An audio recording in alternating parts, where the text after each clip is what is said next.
आज हम मैट्रिक्स में क्रैमर्स रूल के बारे में सीखेंगे। क्रैमर्स रूल में इक्वेशंस दिए जाते हैं सवाल की सूरत में, और उन इक्वेशंस के ज़रिए से हमको ये मैट्रिक्स को हल करना पड़ता है। यहाँ देखिए, मिसाल के तौर पर इक्वेशन क्या होती है? इक्वल टू जो ये अलामत होती है इक्वल टू की, उसके लेफ़्ट हैंड साइड और राइट हैंड साइड दोनों तरफ यानी जो बैलेंस बताने के लिए ये इक्वेशन होती है।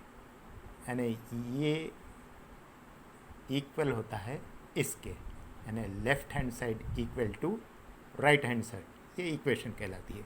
ये तो इक्वेशन के बारे में हुआ। तो यहाँ पे 3 इक्वेशंस दिए गए हैं। तो सबसे पहले हम इन इक्वेशंस को देखेंगे। जैसे यहाँ पे 7x1 minus x2 minus x3 is equal to 0, 10x1 minus 2x2 plus x3 is equal to 8। इसी तरह 6x1 plus 3x2 minus 2x3 is equal to 7। ये 3 इक्वेशंस हैं। इसको हम आसानी के लिए पहले इनको 3 हिस्सों में तकसीम कर लेते हैं, इसका डाटा बना लेते हैं। ये तो क्वेश्चन हुआ, इसको हम आसानी के लिए डाटा की सूरत बना लेते हैं। इसमें पहले हम कोएफिशिएंट को अलग कर लेते हैं। कोएफिशिएंट ये क्या होता है? ये इक्वेशन के अंदर जो जिसको हम क्या कहते हैं, अददी सर, यानी ये सर, कोएफिशिएंट का मतलब होता है सर, यानी ये इसका सर है, ये x1 का सर है, ये x2 का सर है, कुछ भी नहीं है तो 1 है, ये भी x3 का सर है, कुछ भी नहीं है तो 1 है। इसको कोएफिशिएंट्स बोलते हैं, और ये भी एक कोएफिशिएंट्स है इसके। तो इन तीनों इक्वेशंस के कोएफिशिएंट्स को हम एक तरफ इस तरीके से ये एक मैट्रिक्स की सूरत में लिख लेते हैं। देखिए यहाँ पे ये 7 है, 7 लिखे, 10 है, 10, 6 है, 6 लिखे। फिर उसके बाद यहाँ कुछ भी नहीं है तो 1 है, इसकी अलामत माइनस है तो -1, फिर ये -2 और फिर ये 3।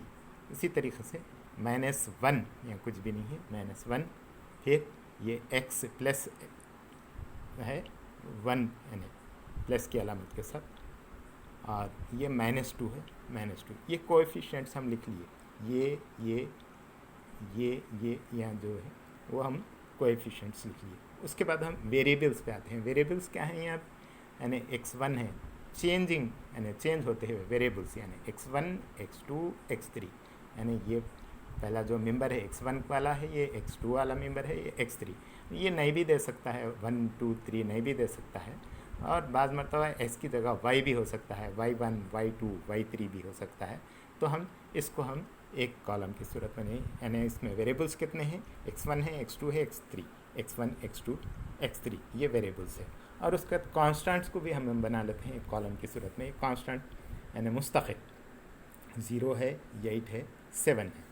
तो इसको भी हम इस तरीके से, पहले ये अमल इस तरीके से कर लिया जाता है ताकि हमको ये हल करने में आसानी हो। ये बना देने के बाद हम इससे पहले जो क्रॉस मल्टीप्लाई करके हम लोग करे थे और मैट्रिक्स की जो दूसरा पहला वो करे थे, उसी तरीके से इसको भी हम क्या करते हैं, पहले इसको हल कर लेते हैं। यानी ये कोएफिशिएंट वाला जो मैट्रिक्स है उसको हम क्या करते हैं, हल कर लेते हैं। कैसा हल करते हैं? वही पहला तरीका इससे पहले मैंने बताया था। तो पहले ये कॉलम, फर्स्ट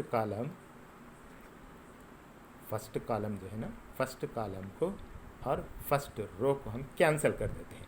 कैंसिल कर दें तो रहता है -2, 1, 3, 2, ये लिख लेते हैं। और इसका पहला जो मेंबर है ये बाहर होता है, और प्लस की अलामत के हैं, कुछ भी नहीं है तो प्लस की अलामत के साथ होता है। फिर उसके बाद हम क्या करते हैं, दूसरे कॉलम को यानी पहले रो और दूसरे कॉलम को कैंसिल कर देते हैं। तो रहता है 10, 1, 6, 2, यहाँ पे 10, 1, 6, 2। और इसका ये पहला जो मेंबर है दूसरे कॉलम, ये पहले जो रो में कैंसिल करे थे दूसरे कॉलम में आया, उसको हम बाहर ले लेते हैं। -1 है, इसको बाहर रखते हैं ब्रैकेट से बाहर। फिर उसके बाद हम क्या करते हैं, ये तीसरा कॉलम यानी पहला रो और तीसरा कॉलम कैंसिल कर देते हैं तो बचता है 10 -2 6 3। ये यहाँ पे है 10 -2 6 और 3। ये -1 जो है ये इसको हम बाहर रखते हैं, यानी ये कौन सा हुआ 7 -1 -1, ये 7 ये -1 ये -1 बाहर। बखैर इसको हम क्या करते हैं क्रॉस मल्टीप्लाई कर लेते हैं, पहले जैसे हम लोग करे थे उसी तरीके से मैट्रिक्स के तरीके से।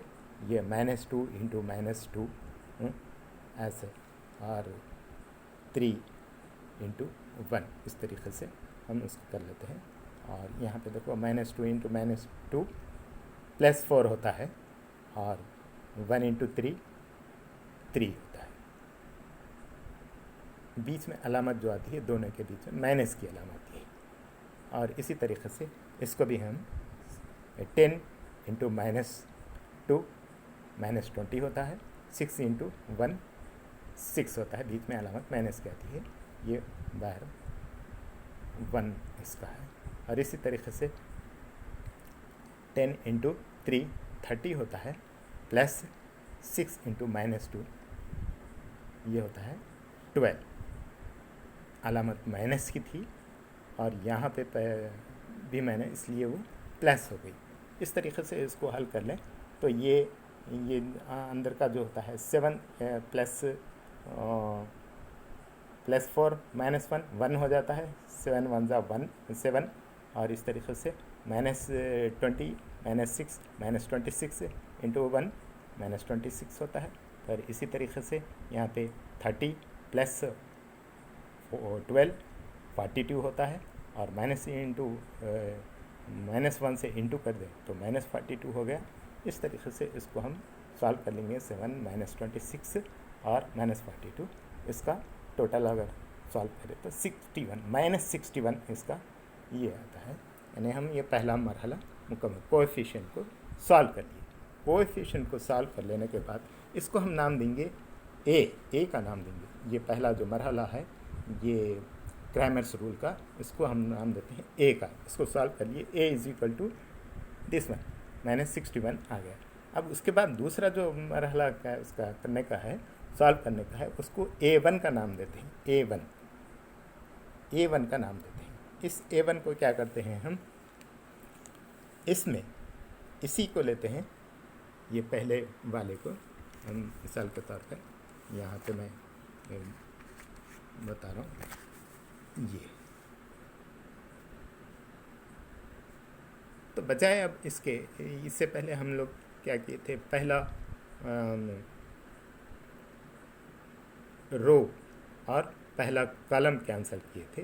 अब इसमें हम क्या करते हैं, एक ये जो क्वेश्चन का ये हिस्सा है ये ऐसे ही रहता है, लेकिन इसमें हम पहला कॉलम कैंसिल करते हैं, पहला कॉलम कैंसिल कर देते हैं। यानी 7 10 6 इसको, यानी इसको इस तरीके से देखें, इसको पहले हम कैंसिल कर देंगे। इसको कैंसिल कर देने के बाद बचता है ये -1 -1 -2 1 3 -2। लेकिन इसकी जगह इसको कैंसिल करने के बाद हम क्या करते हैं, ये कांस्टेंट को इधर कर देते हैं। ये जो कांस्टेंट है, ये कांस्टेंट है जो कैंसिल किया गया था उसकी जगह ले लेते हैं। यानी 0 8 7 की जगह ये जो 7 10 6 की बजाय हम क्या लेते हैं, यहाँ पे 0 8 7 ले लेते हैं। तो इस तरीके से हम क्या करते हैं, यहाँ पे ये देखिए ये बन जाता है। फिर उसको दोबारा उसी तरीके से उसको सॉल्व किया जाता है। यानी इसको पहले रो और पहला कॉलम कैंसिल किया जाता है, फिर उसके बाद ये हिस्सा लिया जाता है, इसको सॉल्व किया जाता है, फिर पहला रो और दूसरा कॉलम को कैंसिल किया जाता है, तो ये और ये इधर आखिर के हिस्सों को लिया जाता है, उसको सॉल्व किया जाता है। फिर उसके बाद पहला रो और तीसरा कॉलम ये कैंसिल किया जाता है, तो रहता है 8 -2 7 3। इस तरीके से इसको भी सॉल्व किया जाता है। इसको फिर क्या कहते हैं, इसका जो जवाब आता है उसको हम नाम देते हैं A1। यानी इसका ये जवाब जो आया इस तरीके से आया, वो A1 = -61 आया। -61 इसका जवाब आया। तो इस तरीके से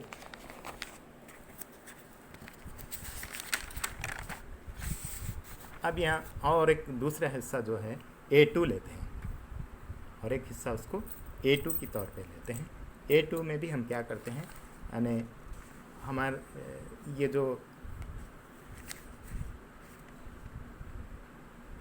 7 10 6 0 8 7 1 एक्चुअली इससे पहले के उसमें हम लोगों ने क्या किया था, पहला कॉलम कैंसिल किया था और उसकी जगह हम कांस्टेंट के हिस्सों को लिए थे। तो अब यहाँ पे हम ये करेंगे कि दूसरा कॉलम कैंसिल करेंगे और ये पुराना रहेंगे, या इसकी जगह हम क्या करेंगे, ये निकाल दे के ये कॉलम, इसकी जगह हम कांस्टेंट में क्या क्या थे 0 8 7 उसको लेंगे। इस तरीके से इसको फिर सॉल्व करेंगे पुराने तरीके से।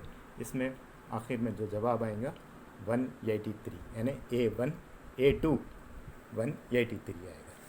तो फिर उसके बाद A3 को भी हम इसी तरीके से लेंगे। यहाँ पे क्या करेंगे, तीसरा कॉलम जो है ना, जो पहले से यहाँ पे बना हुआ है तीसरा कॉलम, ये कैंसिल कर देंगे। कर दे के उसकी जगह हम क्या करेंगे, तीसरे कॉलम की जगह बकिया तो पहले के ही रहेंगे, ये 0 8 7 जो कांस्टेंट्स थे उसको लगा देंगे। लगा देने के बाद फिर इसको भी इसी तरीके से पहला रो और पहले कॉलम कैंसिल करेंगे और बचेंगे ये, तो इसको सॉल्व करेंगे। उस तरीके से दूसरा कॉलम और पहली रो कैंसिल करेंगे, तो इधर के ये बाकी बचेंगे उसको लेके सॉल्व करेंगे। और उसी तरीके से हम उसके बाद तीसरा यानी ये कॉलम और पहली रो कैंसिल करेंगे, तो ये चारों बचेंगे, तो उनको लेके हम ये पहले के तरीके से ही सॉल्व करेंगे। तो उसका जवाब आएगा -244, यानी A3 = 9। अब उसके बाद असल हमको यहाँ ज़रूरत पड़ती कि हम इसके फार्मूले को याद रखें, यानी x1 x2 x3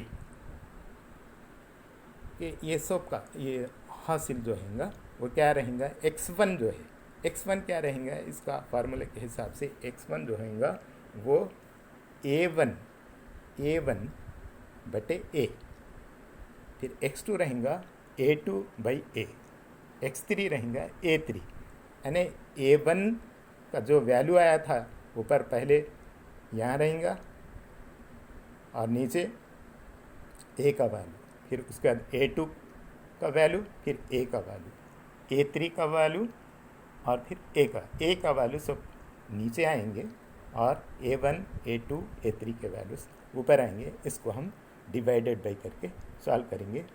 जो A1 का वैल्यू था -61 था और A का वैल्यू भी -61 था, ये दो ये कट जाने से बचा 1।